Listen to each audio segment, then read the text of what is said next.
Good evening. My name is Salinas. I'm one of the founders at DiaBuddy. At DiaBuddy, we believe that people with diabetes deserve tools to help live and manage their life. These tools should not be a luxury. Rather, we believe that they are a fundamental right. This right and this belief is the foundation that drives our startup forward. This is our purpose: to empower every person living with diabetes to confidently manage their condition and, more importantly, reclaim full control over their life. This is how most people manage their diabetes. Pretty overwhelming. If I search on Etsy or on Amazon for diabetic tools and diabetic journals, I'm gonna get tens of thousands of results. Where do I even start? Most people manage their diabetes with a physical journal or with digital sheets, but they really don't solve the problem of diabetes management, which is that it's complicated, overwhelming, outdated, and what do I even do with all of this information? I really want to highlight overwhelming. In our customer interviews and surveys, more than half of respondents claimed that managing their diabetes felt like a second full-time job. Imagine your server, Alex, or your local school teacher, Ms. Garcia. They already work 40, 50, even 60-hour weeks, and managing their condition adds an additional 40 hours on top of that.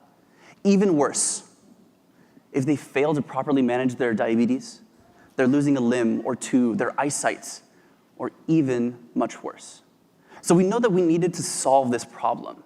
Our solution at a high level needed to be simple and intuitive, personal, integrated with their daily modern life, and have actionable insights.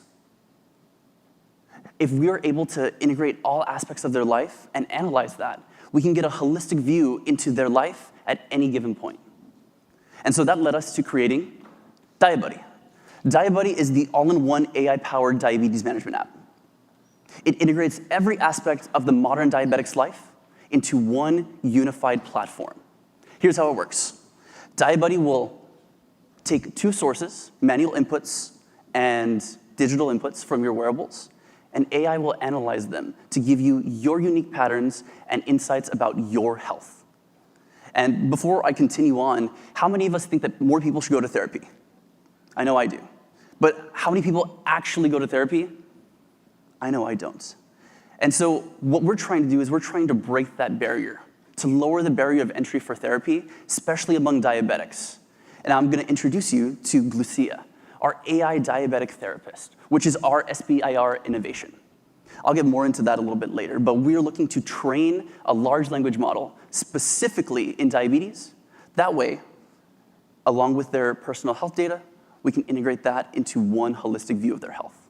So how many people are actually diabetic? Well, unfortunately, diabetes is growing worldwide, slowly but surely. We're looking to target English and Spanish speakers with smartphones in North and South America, specifically adults 65 and under. And so places like the RGV, where 1 in every 3 people have diabetes, that's a lot.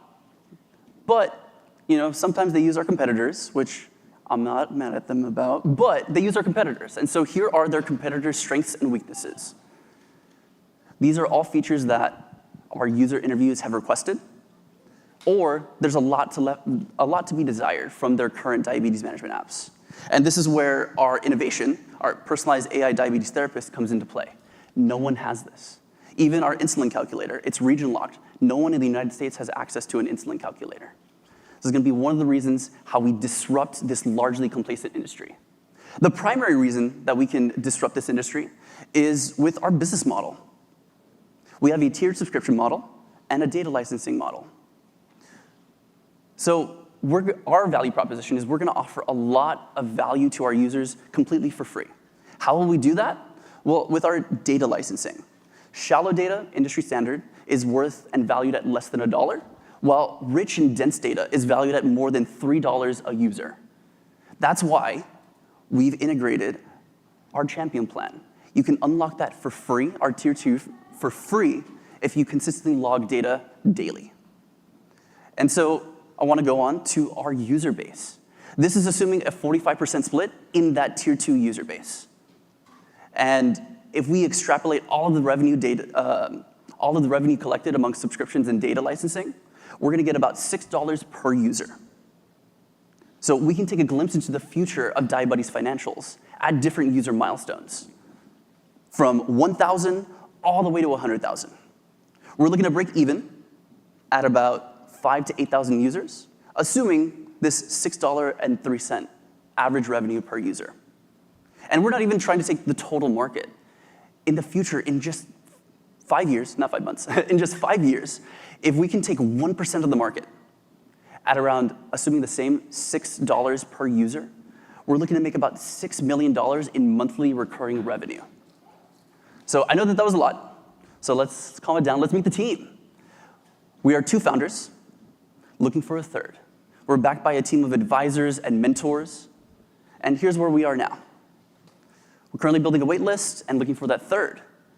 We're planning on generating a HIPAA-compliant MVP once we onboard our third. That brings us to today. Right now, we are currently in research and development, still learning and still developing, but we're gonna utilize this $40,000 to submit a successful SBIR application. What this will do was it will give us capital of $100,000 to $250,000 to work on this AI diabetes therapist. And finally, once we onboard a technical co-founder, we can start testing and prototyping and iterating and making sure it's better and better and better. And finally, follow us, join our mission, join our waitlist. We would love that. You can connect with me on LinkedIn, love feedback. And finally, we can't wait to help transform the future of diabetes management one life at a time. Thank you.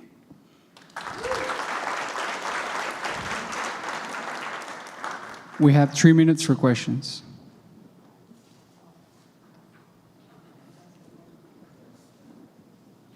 Hi. Great seeing you again today. Yeah, I have one question. You mentioned that you would want to train your own AI model. How much money do you think you would need to train your own model, and would the funding you have in plan for that? 100%.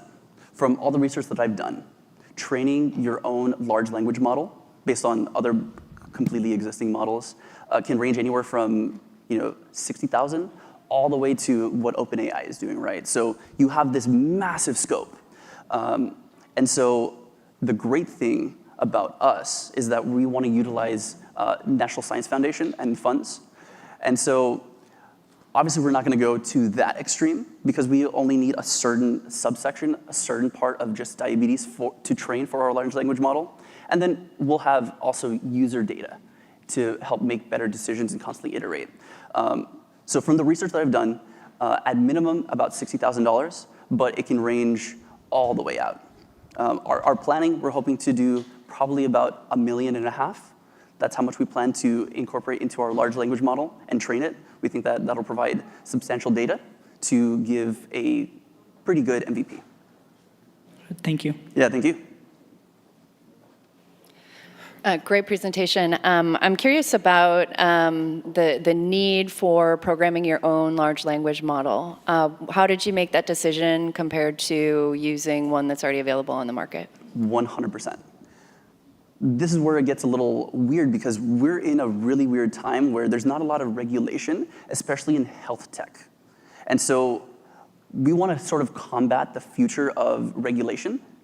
If we program our own large language model specifically focused on diabetes, we don't have to, we can ensure that it's HIPAA compliant. We don't have to go through hoops and leaps and hurdles to ensure that our users' data and privacy and security are being protected. And that's why we want to utilize and train our own large language model. Our user is the driving force behind every decision we make. Thank you. Thank Hello. you. What about the partnerships? Do you think that you are going to need some partnerships in your timeline of your analysis of your project? 100%. The end goal is our users, right?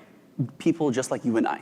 However, there are a lot of places that we can find people with diabetes. You can find them in this, in spaces like this. You can also find them at hospitals, at primary care providers, at endocrinologists. So we are looking to partner with institutions, research institutions, diabetic companies like what's the one, Dexcom and Omnipod. We're looking to partner with as many people in the space so that we can collaborate, because we're looking to cure diabetes, reverse diabetes, anything to advance the betterments of diabetes for the entire population. And when do you think that you are going to be ready to present it to them? That's a good question. Right now we have a proof of concept. I've already built it, it's already ready to go. It doesn't like functionally work, but this provides a proof of concept. That way when we onboard our technical co-founder, the person who can actually start working on it, we're ready to go. We already have Amazon, AWS, and GCP ready to go, so they're already ready to go. We can already start showing our proof of concept and showing this is the future, this is what it's gonna be, this is how people are gonna manage their lives. And so we're ready to go. We just need to get on the ball and start partnering with organizations. That's time. Thank you so much, Alan. Thank you. Give it up.